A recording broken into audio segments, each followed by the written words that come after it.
My name is Drake Jackson. I am a Kentucky native. I grew up in multiple different areas around central Kentucky. I was born in Scott County and was raised there the first 12 years of my life. My family moved to Woodford County, and that's where I played high school ball, and that's how I ended up coming here to UK. I'm Kash Daniel. I was born in Pikeville, Kentucky.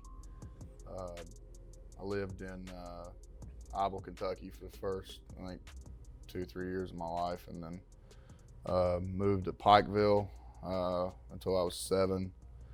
And then when I was 7, my family and I packed up, moved to Paintsville in a subdivision about 4 or 5 houses down from my grandparents, which was pretty cool to, have them near me and everything like that. But football was always a thing that, always was involved in, ever since I was a kid. And I was always involved, in sports, just in general, just like I'm sure all of us were. Landon was a wrestler, and by looking at Drake, he was a track star. But,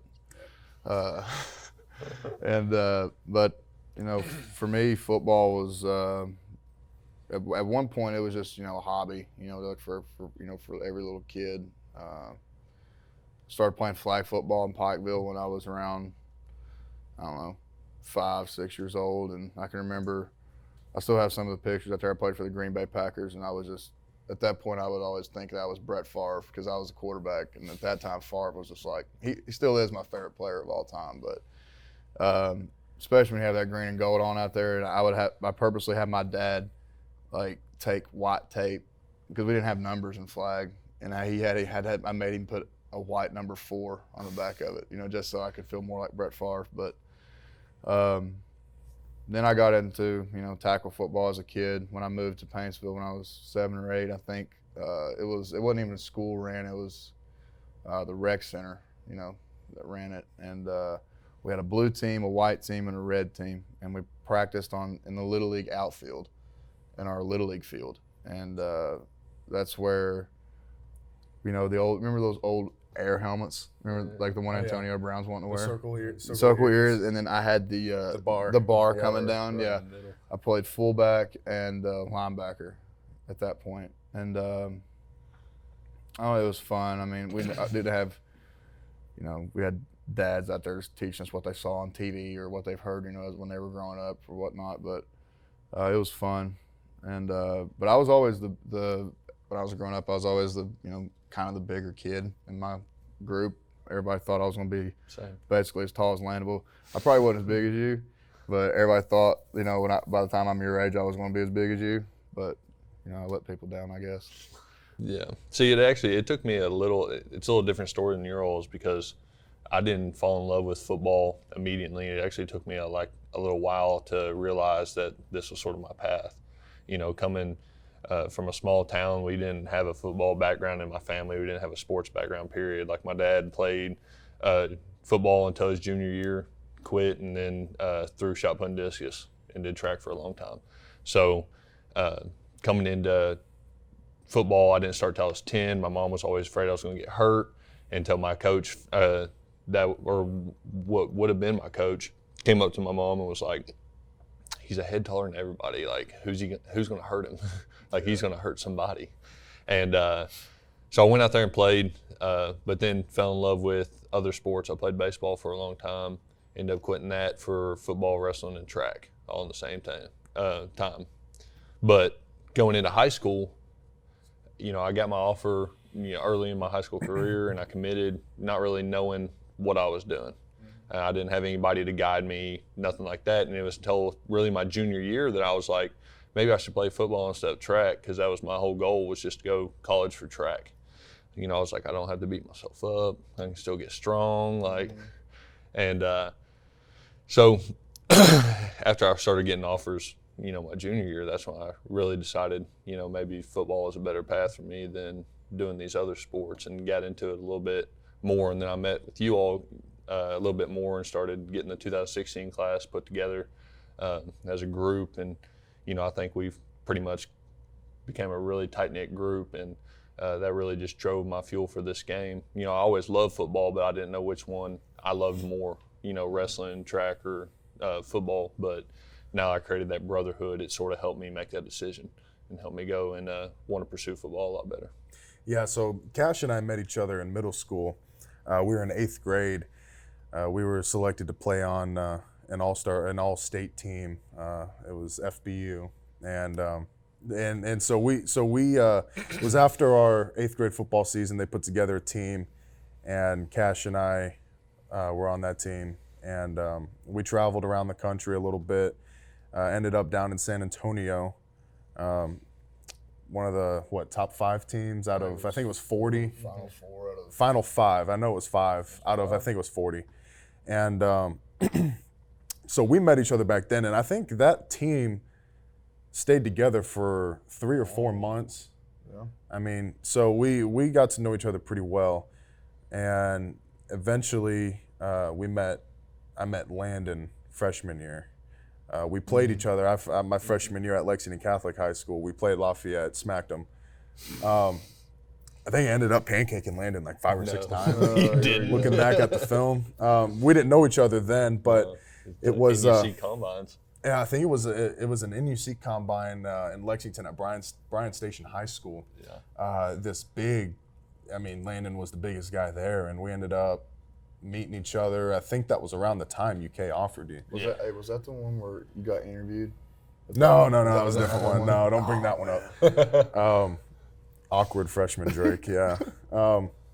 So we've all known each other for going on Kash since 2011. I'm not good with numbers. Okay, so I've known him for 8 years. I've known Landon for 2012 7 years, and it's cool to see how kind of we've all transitioned from from middle schoolers and young high schoolers to guys who are all making an impact for the University of Kentucky football team, and we can still sit here at this high table and Talk about it. Yeah. What's actually pretty cool is that, if you look back at it, you got representation of 3 different parts of the state. I mean, Landon's originally from West Kentucky. You grew up in Central Kentucky, and I grew up in East Kentucky. So 3 very different areas, of this state, geographically and even some culturally. And like Drake was saying, me and him met on that Kentucky team.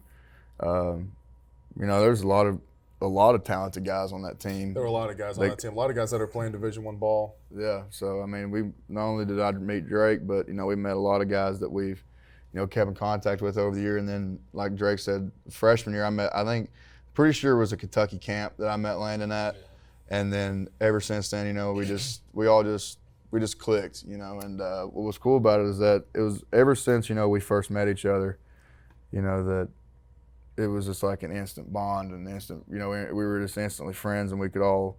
I think whoever introduced us, the first thing they said was, "Hey, this guy likes fishing."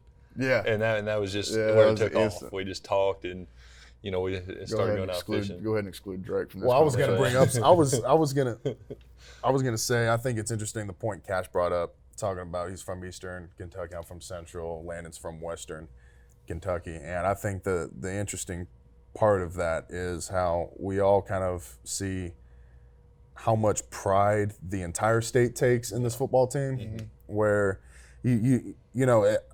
I think when you go to any school, any public school here in the state of Kentucky, no matter what level it is, where you are in the state, 75% of the schools wearing Kentucky blue. Absolutely. And 75% of the school fight songs is our fight song. Yeah, it's the Kentucky. It's the Kentucky fight song. Yeah, exactly. Literally, Paintsville High Schools was and everything. And I think that's kind of why we all. I mean, Kash had offers from. I remember being in a hotel room with Kash in high school, and Jim Harbaugh offering him a scholarship to play at Michigan. And I remember Landon getting offers from Auburn, Alabama, and of course, I had some too. And I just think it's funny we all grew up kind of with that Kentucky blue surrounding us all the time. Yeah. Those other schools didn't really.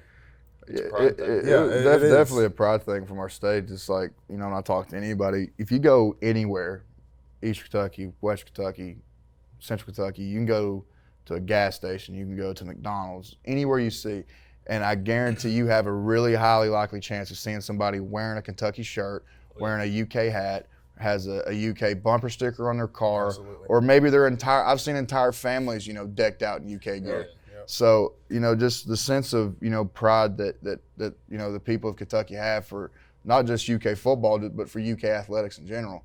And the whole state knows where we come from. Exactly. They know that we're blue collar kids that go in here, and we're gonna work, and we're gonna do everything we can to make Kentucky proud. Ain't nothing fake about it. So Yeah, and I mean, I grew up. My parents were both from out of state. I didn't grow up. I wasn't born and raised a diehard UK fan. I grew up a Purdue football fan because that's where my dad played, and it overwhelmed me as a kid seeing all the Kentucky blue, and eventually I became the biggest Kentucky football fan. I mean, I remember watching the NCAA tournament in class as a kid. Oh, yeah. I remember being in elementary school watching. that was like a holiday. Yeah, Like I remember every time Kentucky made the March Madness, you can go ahead and just guarantee hey, Your teacher today's put gonna be it a on good big day. screens. We're gonna be watching college Oh yeah, basketball. Exactly. I remember watching EKU play Kentucky and Patrick Sparks. I can't remember what year it was, but I remember Patrick Sparks was my first favorite. Oh yeah, Kentucky. dude. I remember one sports time player. he pulled up. That's when he pulled up right where the UK symbol started in the middle of rep arena and just drained it. That's one thing. I like him, Chuck Hayes. Oh man, guys like Rondo.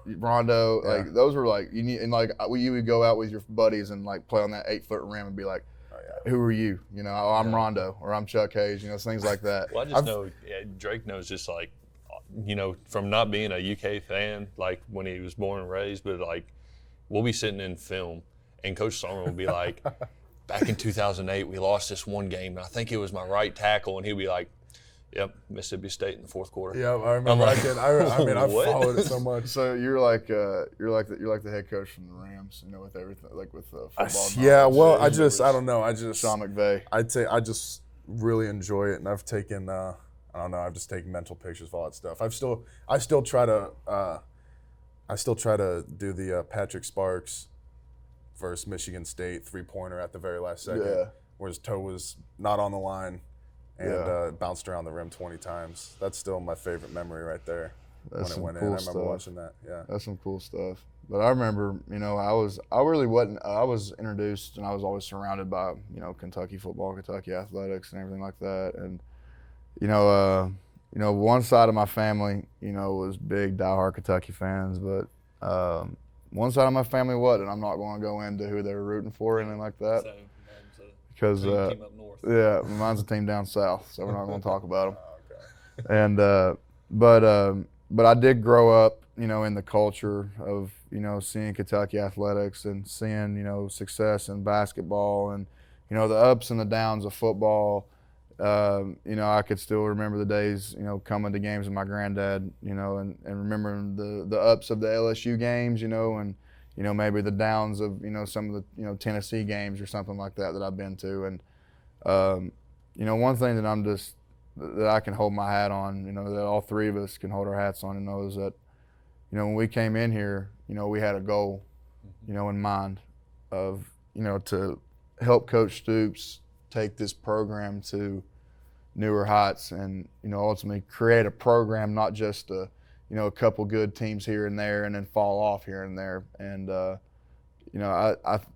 personally, everything I've looked back at, and you guys know me, I'm a really hard critic, on everything that we do as a team and myself. But if you look back on everything we've done so far, and it's not over yet, and we still got a lot to do, and we can still do a lot more. But everything we've set out to do so far, we've accomplished, and everything we've ever talked about, we've accomplished. So whatever we got to keep doing. Sport's an addiction. Yeah. No matter how much you beat up your body and drain yourself, you always want to come back and get that feeling again. Yeah. Yeah, and to add on to what Kash was saying about that, I was talking to a buddy of mine not long ago, and he was saying, you could have gone to Alabama or Ohio State, and you've watched them win national championships while you're at UK. And I said, look, going 10-3 last year, beating Florida at the Swamp, first time finishing 11th in the final poll, winning 10 games. My favorite part was just pissing people off that we were winning. It's because everybody hated it. They hated it. Everybody hated it. They hated seeing us win. And that's just the type of guy I am. Is that if you're going to talk so much crap about me and my team, and we keep doing what we're doing, that's gonna feel pretty daggone good to me. So Yeah, I love that I don't feeling. know. I just think beating the streak, being a member of the team that beat the streak, beating, blowing out multiple top 25. It's okay, Landon, you were there. Blowing out multiple top 25 teams, beating Louisville by 50 points, whatever the score was. That was amazing. Beating Penn State. I told him, I said, that feeling, doing that, just brings me so much more happiness than winning a national championship for a team. Watching that, because I didn't get to go to Florida. I got to go to the rest of the games and watch y'all, do what you did. But just being able to know that we came here to change that program and that the steps that we were taking and all the work that we've been putting in to try to help improve this program is finally taking action. Yeah. Like, that's just another stepping stone, and we're just going to keep on taking stepping stones. But the thing about it is, too, is that, we have had a lot of great guys, with us that, that help us take this program, too. And one thing that I try to implement in, the defensive side of the guys and some offensive guys, too, is that, people make a big deal of us three being from Kentucky, and they make a big deal of me being from Kentucky in the media because, I'm the more outlandish, personality of the group and of the team. Psycho. Yeah, whatever you want to call it. And so there's a lot of, light, I guess, to put on me, and they put on, that I'm from Kentucky and all that stuff. But one thing I like to tell guys, we're basically primarily a Florida and Ohio, based team, Yeah. And but those guys come up here and they play like they're from Kentucky. That's what I'm saying. I try to tell them, like, hey, you may be from Ohio, you may be born and raised in Florida, but for the next 4 years or however long you're here, this is your home. And the more, and it's something that if you look at it that way, if you look at it saying, hey, I now have two homes, and I'm treating Kentucky like I did Florida, Ohio, wherever I'm from, I think ultimately that gives you an extra, a burst of energy, to go the extra mile, to do the extra rep, to not take a playoff, to not want to disappoint people that come to watch us play. Because, there's, they do a lot for us. They and take care of us. Our fans are That's great, for sure. And they want to see a show and they want to see consistency. So, like over the past 3 years that we've been here, the thing that we have shown, I think, is just consistency of that, that we come to work every day. Here's what we're going to do. We're going to come in, get our work done. We're not anything special. We're not going to make it anything special. We're just, like Landon said, just blue-collar kids going to work. And, and the good thing about this team and teams past is that we've never worried about, who gets credit for what. We've never worried about anything like that. So having guys, they're from different parts of the state, different parts of the country, and bringing those guys together and say, hey, we're putting this jersey on for the name on the front of our jersey. That's your home too. On the back of your jersey is also your home. But that name on the front of your jersey is going to mean a hell of a lot more than that name on the back of the jersey. Well, I think Steven Johnson's a prime example of that. Steve was from California. Yeah. And he came here as a junior college recruit, and he only spent 2 years here. And you look at him now; he's the biggest UK fan in the world. Oh, he never. It's like home. Yeah, it's he home. didn't. He was. He was excited when we beat Florida. He didn't get to do it, but he was excited for us who did because he knew the state of Kentucky too was going to take care of him. Yeah, and he went out there and he showed that. He showed that if they're going to take care of him, he's going to take care of what he's going to give his heart to the game. It's not just with Stevie, but you look at like basketball players too that come back. They love coming back to Lexington. Absolutely. Because it's a home atmosphere and it's a home feeling of, that was a big part in my recruiting was that I wanted to go to a place that felt like home, and biased a little bit. Kentucky is my home, but I literally there was just a feeling when you walked on campus, when there's a feeling when you talk to Coach Stoops, when you talk to his staff, when you meet with Mr. Barnhart, when we met with Jim Madalino and the training staff at that time, I knew coming in here that I was going to be taken care of on the field and off the field, no matter what the situation may be. So yeah, exactly. Exactly. So I mean, if you look at like what's our slogan, recruit and develop. Like they look not only did Coach Ed and Coach Stoops and everybody involved take Josh Allen and form him physically and what he was on the football field, but they turned him into one of the most kind, humble human beings that I've ever met. And people can sit here and be proud about Josh for what he's done on the football field. But like you said, I'm more proud of Josh of what he's done as a father. I agree. For what, and it shows how much that, he cares for Wes and cares for Caitlin.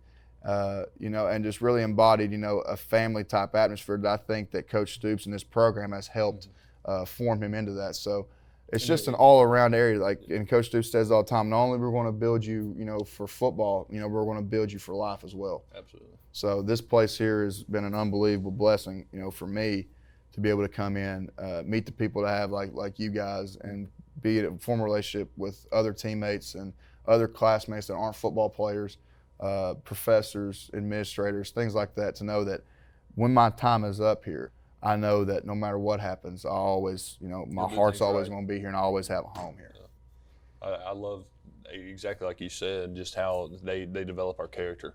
And that's such a big part in the real world, and just developing you as a person. That a man's only as good as his word, preparing you to be a father, even though some of these guys are already fathers, they're learning as they go through, but learning to be a good husband one day, learning to be a good father one day. And it's not about the football, because football will only last for so long. It ends. Football's going to end one day. Yeah, and no one has that forever. No. So being able to develop yourself as a man, be able to use the muscle in between your ears instead of, the muscle in your back, that's a huge lesson for us. And out there getting our degree and being able to come in, work with a bunch of dudes that, you're going to have to work with people just like that out in the real world in a job. Absolutely. And being able to have those communication skills and have those, actual characteristics that you can use in life is so valuable.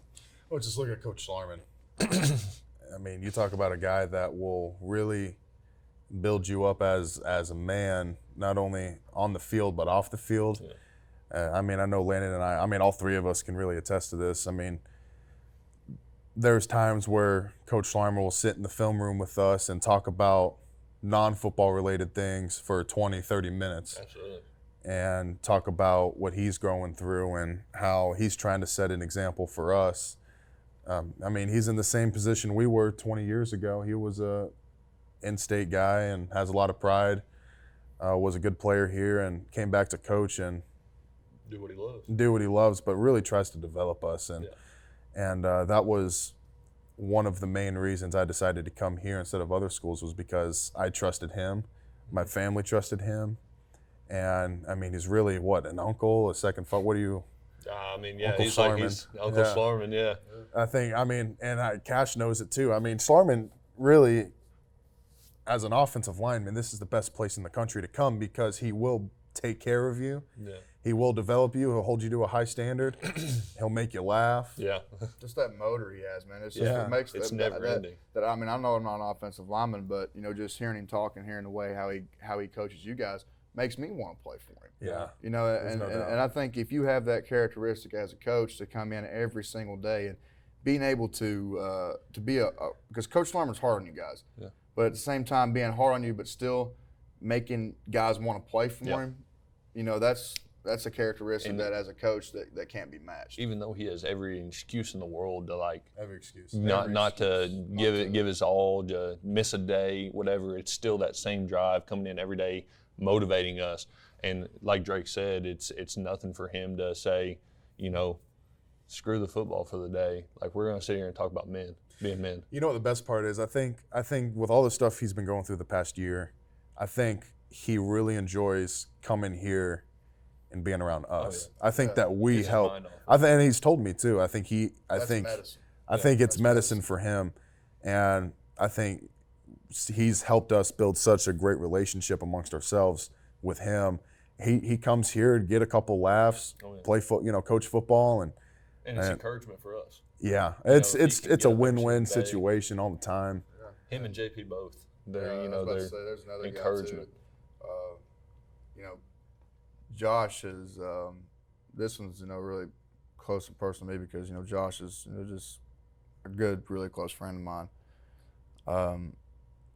Just to see him go through what he's been going through, and for him to literally every day to come in with a smile on his face.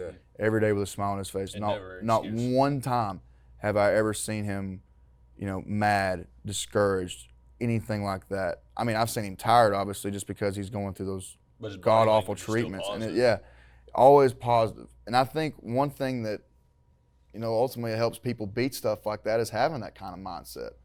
Is that, knowing, because Josh knew right from the get-go that this was just a bump in the road for him. Absolutely. He knew from the get-go that, hey, here's what I got. This is the cards that God dealt me with. Mm-hmm. But I'm going to overcome it, and I'm going to keep being me. And to see Josh like that really inspired me and to help me. There's a lot of days where, we take things for granted out on this field and what we do. And Boogie actually quote tweeted something the other day where this Carolina Panthers player was talking about.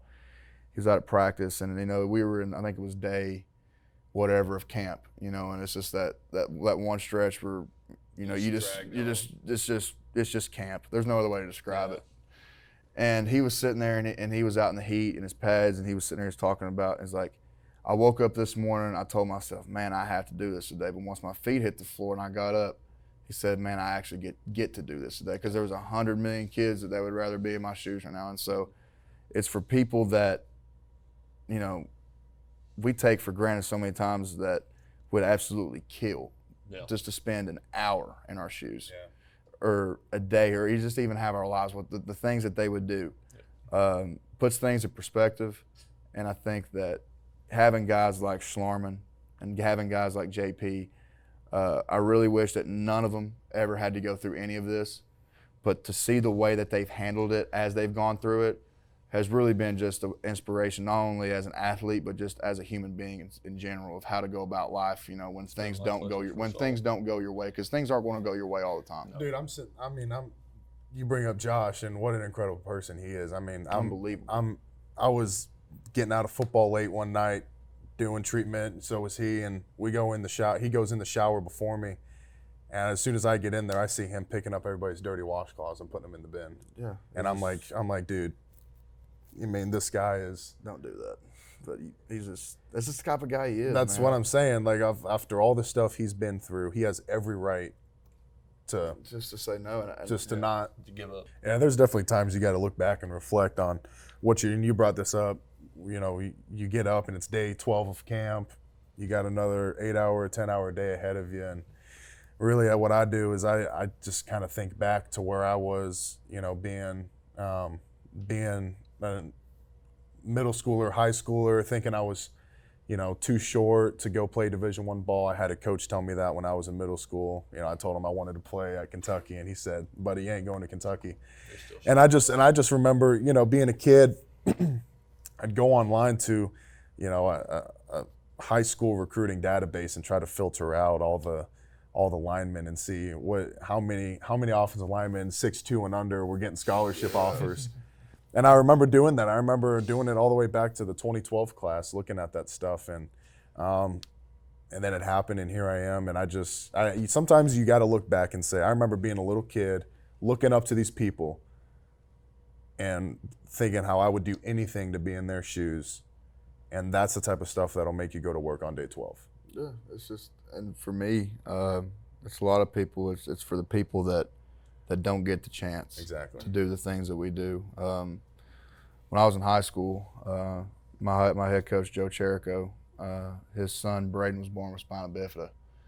And you couldn't, this is another example like Josh. Braden was just a little, ball of sunshine that, lit up a room, anyone he walked into, just because of the smile and, the way he carried himself.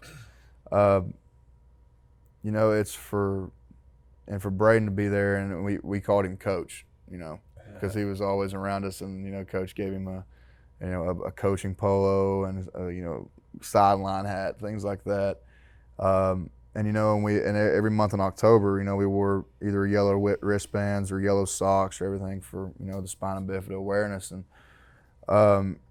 I always wore something yellow, no matter if it was October, or something. It could be I had a small wristband, or in my senior year, so no matter what, I would never forget it.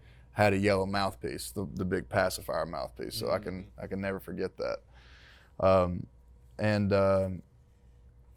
It's just for kids that knowing that, like going back to what I was saying, we take everything for granted, that would literally do anything to be in our shoes. For me, it's just I'm very lucky and blessed, to be able to do this every day. So when I look back on, day 12 and day 13 of camp, it's just like, man, this hurts, this may be, the worst day ever, the way I'm feeling right now. But, there's a lot of other people out there having a lot worse days that would kill to have the day that I'm having right now. Yeah, when you get here, you're not just playing for your scholarship. You're not just playing for, your friends and family at home. You're not just playing for the football team, your teammates. You're playing for everybody in the stands who's watching you, who looks up to you. The little kid wearing, a Kash Daniel 56 jersey, or even an adult wearing a 56 jersey. It don't matter.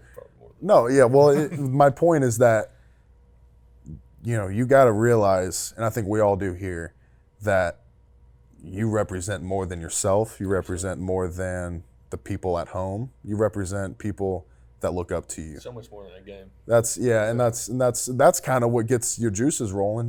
When you step out on that field, you're like, okay, I'm here to represent people. I mean, there's two things at the start of a game that get me fired up. And one is being able to hear it's football time in the Bluegrass. It's football time in the Bluegrass. That just sends chills all the way down my spine. Just hear everybody erupt out. Right behind it, bro. I mean, there's I look forward nothing. to that every game. I love that. So I stand out.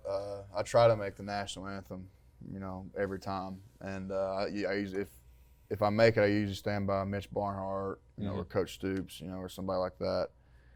And it was a game last year. I was standing there in the tunnel and I was listening to the national anthem, and the Jets flew over, and then the crowd is almost like the jet noise kind of canceled out the crowd noise, because the crowd noise was starting before, as you heard the Jets coming in, and as the Jets flew over, it just went silent. All you heard was the jet noises, and then as soon as they cleared the stadium, you just like eruption zone. Yeah, just like, and I was like, it's football time, man. Is that your favorite memory at UK?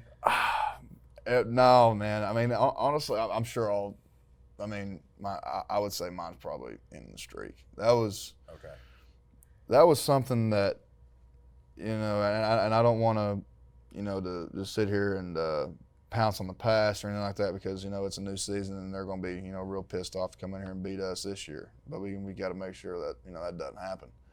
But last time it's weird. The last time we beat them, the last play of the game was made by Tony Mays, who was a guy from Paintsville.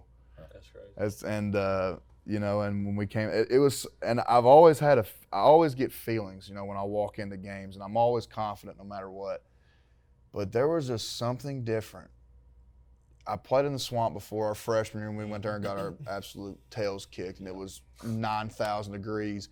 Bugs flying everywhere, and it was miserable. But when I got there at the stadium, and when I got off the bus, and I don't know, it was like there was you still felt the humidity, you still felt the heat, because that ain't never gonna go away. No. That's the swamp. That ain't never gonna go away.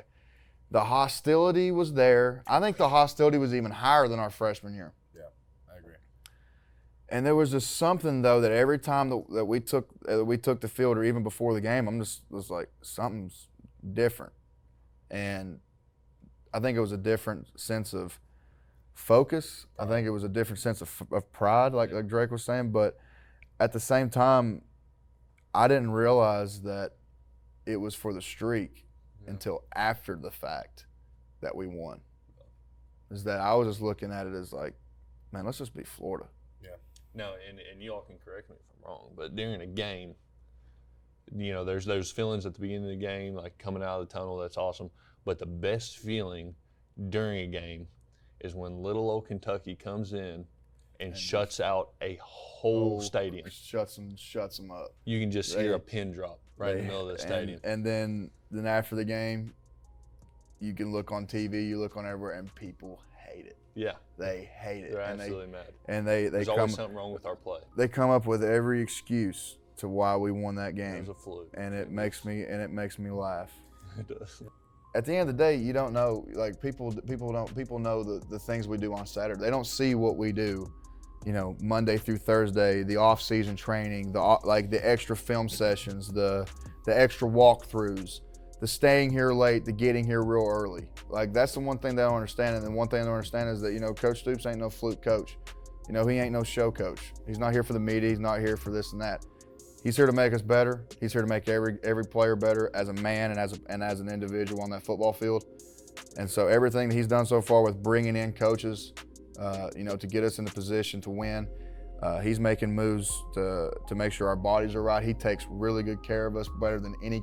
We've got friends all over the SEC and all over the country, and we were talking about camp. Coach Stoops is the most respected coach of our time, of any coach I've ever heard of in college football. So, this has been real fun. Yeah. Greg, I know you've had a blast with this, sitting in the middle. Absolutely. Landon, I know we've all had fun doing this, and always a good time. We're sitting down with you guys, and hope we can do it again. But let's go watch some film.